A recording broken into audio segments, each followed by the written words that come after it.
Tak volám sa Petronela Kvašajová, manželka po Ladislavovi Kvašajovi, ktorý bol potomkom tých kvašovských a brodzianských Kvašajovcov. A pretože doma máme hodne materiálu, rôzneho teda dokumentov o tejto rodine, tak ma napadlo po roku 2000, že by som sa začala venovať históriou tejto rodiny, pretože ešte môj svokor aj môj manžel sa s tým ako zaoberali, ale ja som našla oveľa viacej vecí, to je iba zlomok toho, čo oni teda zanechali. Ja som sa potom začala s týmto zaoberať, že jednak som chodila po archívoch, do univerzitnej knižnice, do archívov na Kryškovej, to je na archív ministerstva vnútra, kde som našla 270 listov, ktoré si Kvašajovci medzi sebou písali.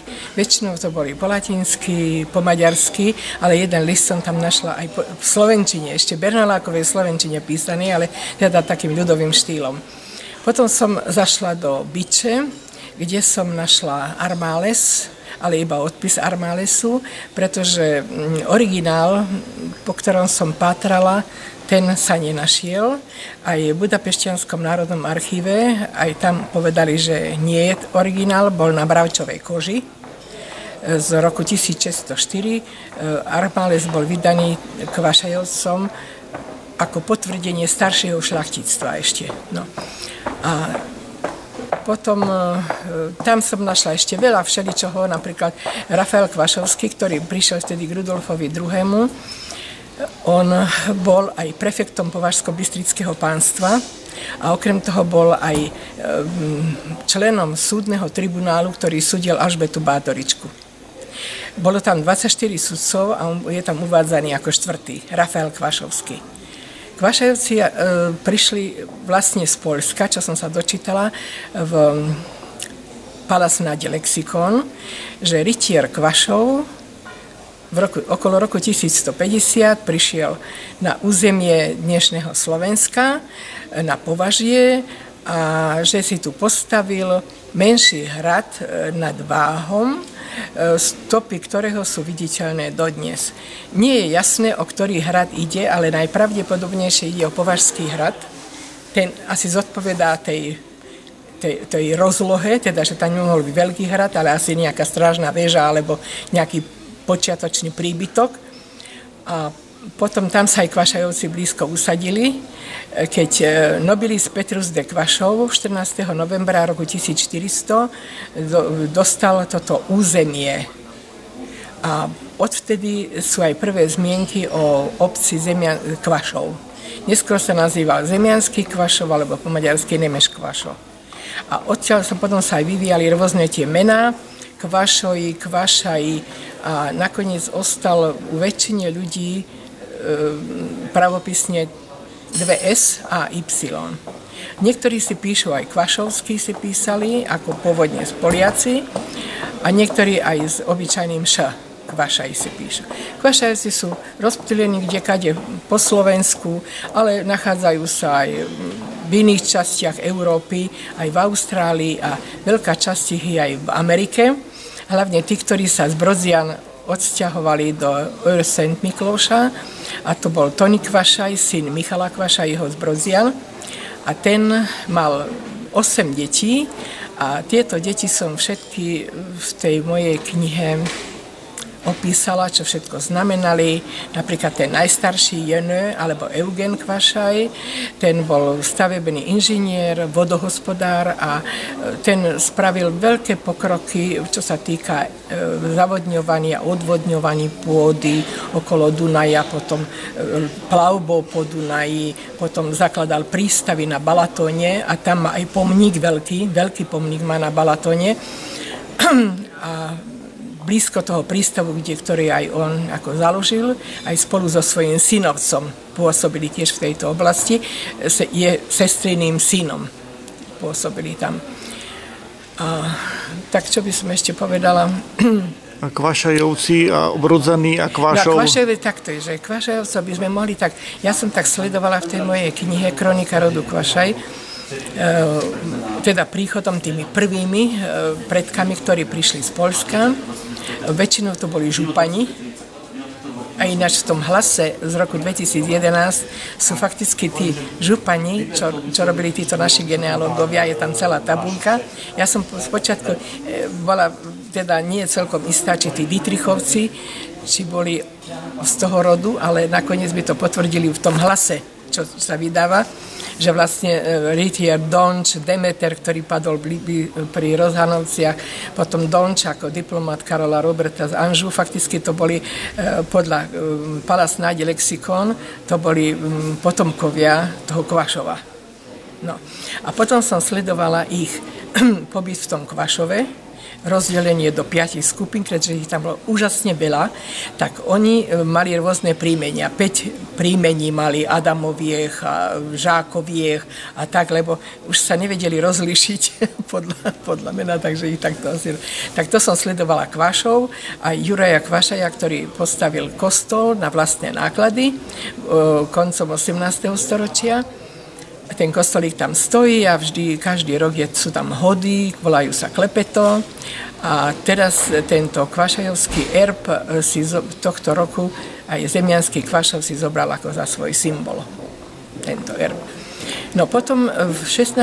storočí sa časť, keďže ich tam bolo veľa, pôda je tam neúrodná, je to síce krásne prostredie, ale na nejaké veľkú obživu to nie je súce, tak niektorí sa z nich pobrali do Hontianskej stolice a odišli do Brozian.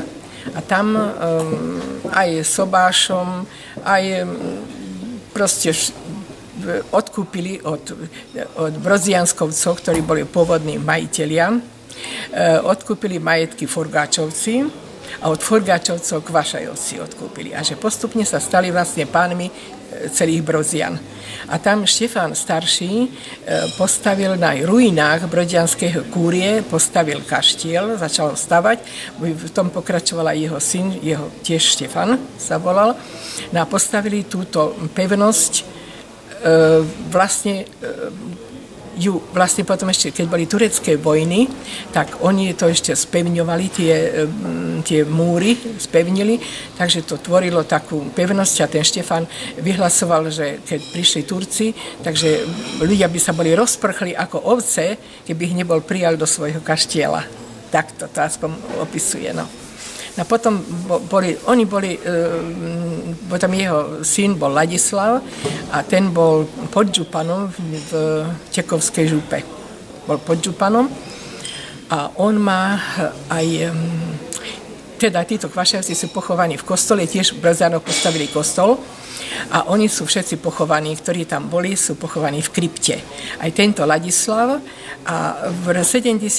roku tohto storočia ten jeho náhrobný kameň aj s jeho manželkou Klárou Bošáni bol na podlahe toho kostola, ale keď to opravovali a bola tam voda v krypte, tak to všetko renovovali, tak ten náhrobok z podlahy zobrali a dali ho pri vchode do kostola. Čiže dneska pri vchode do kostola je možno vidieť ten náhrobok Ladislava Kvašajho a jeho manželky Kláry Bošáni.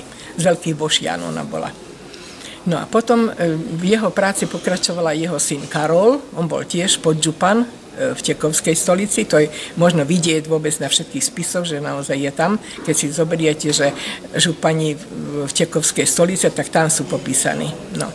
No a tento Karol, ten zase, tam opisujem jeho deti všetky, ktoré mal, čo kde kade boli po svete porozliezaní. No a potom jeho syn Michal, ten mal veľa detí, 8 detí a tieto deti vychovával Tomáš Červeň. On prišiel tiež z Poľska, kňaz to bol a on bol vychovateľom týchto detí, tam tých 8 detí, vlastne už niektorí boli starší, tak tí už nie, ale tých mladších vychovával, teda aj nášho prastarého otca Tivadara a z tohto potom tieto Michalove deti sa dosť tak rozprchli všetky preč. Napríklad, keď predali Brodzany v roku 1844, tak napríklad starý ten Tivadar, Michalov syn, odišiel naspäť do Kvašova. na svoje majetky. Tam odišiel. A bol prakticky, mám doma dokument, že bol obyvateľom Kvašova až do roku 1919 a vtedy ho Národný výbor vyzval, už bol v Bratislave vtedy, ho vyzval, že aby zrušil občianstvo, keďže tam už nebýva. Tak tu máme tiež doma dokument. No a tento syn Tivadara, teda August, starý otec môjho manžela, on bol maturoval v Nitre a túto politickú proste ekonómiu študoval a právo, študoval ekonomické právo, študoval v Budapešti. A potom bol vyslaný zastupovať keď bola anektovaná Bosna a Hercegovina, tak potrebovali úradníkov, tak jeho vyslali zastupovať Budapešťanskú obchodnú komoru do Sarajeva. A tam potom on pôsobil, potom neskôršie bol ako vládny radca pre Bosnu a Hercegovinu, keďže mal vysokú funkciu, tak bol pozvaný do Viedne a František Jozef mu udelil titul rytiera a s príslušnými insigniami, teda aj s hviezdami, aj s mečom, ktorý máme doteraz. Teda. A tam pôsobil až do roku 1912. Potom sa vrátil do Bratislavy na Ďurkovičovú ulicu, dnes je to Lešková, tam som ja bývala 30 rokov, teda tam už je 5. generácia v tom istom byte. A tam pôsobí aj môj najmladší syn Pavol, ten, ktorého aj hovorili, že je hudobný skladateľ, aj tento poznajú, však aj z televízie. No a teraz tam pôsobí tento a má tam aj svoje štúdio, QUQ, tam a tak pôsobí v rôznych skupinách, napríklad v Bankete pôsobil, teraz vo VV systéme Vlada Valoviča a potom aj samostatné vystúpenia všelikde, čo hrá, takže takto. No. A teda toto všetko ste napísali v knihe? No, áno, a ešte, čo som napísala, že z Brodzian ešte takto, počas pôsobenia tých Štefanov v Brodzanoch, oni ešte súčasne skupovali si aj majetky v nedalekých Veľkých Bieliciach, si skupovali majetky. A keď predali Brodzany, tak časť z nich sa odsťahovala do Veľkých Bielic. No, a vo Veľkých Bieliciach tam napríklad pôsobila tá Júlia a Amália, tie postavili tam zase kaplnku vo Veľkých Bieliciach a potom tam pôsobil napríklad, teda je tam pochovaný aj Karol, brat Augustov, potom fregatný kapitán Ludvík, ktorému tiež František Jozef udelil toho fregatného kapitána, to všetko mám v tej knihe, originály, teda sú tam.